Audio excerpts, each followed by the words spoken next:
On a lancé cette initiative d'abord parce que l'agriculture constitue quand même un enjeu majeur pour l'économie sénégalaise, mais de façon générale en Afrique subsaharienne.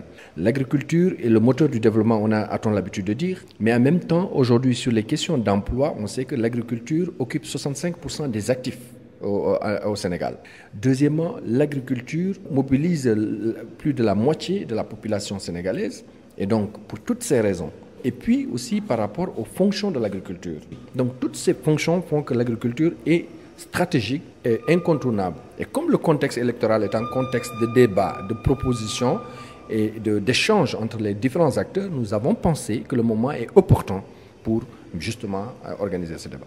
Justement, 65% de la population active du Sénégal se trouve dans le secteur agricole. Pourtant, l'agriculture contribue seulement à 20% du PIB.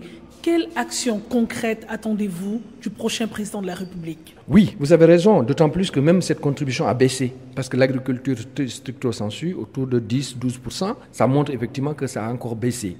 Je veux dire l'agriculture de façon générale. Et ça montre qu'aujourd'hui, on a besoin, par rapport au futur président, qu'il puisse avoir un programme cohérent, d'ensemble. Il ne s'agit pas simplement de faire des promesses, parce que c'est là aussi, nous, notre input.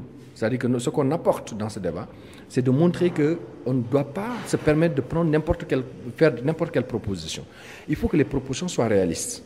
Il faut que les propositions soient basées sur le vécu des Sénégalais. Justement, on dit au Sénégal que ce ne sont pas les projets qui manquent dans les programmes des 14 candidats.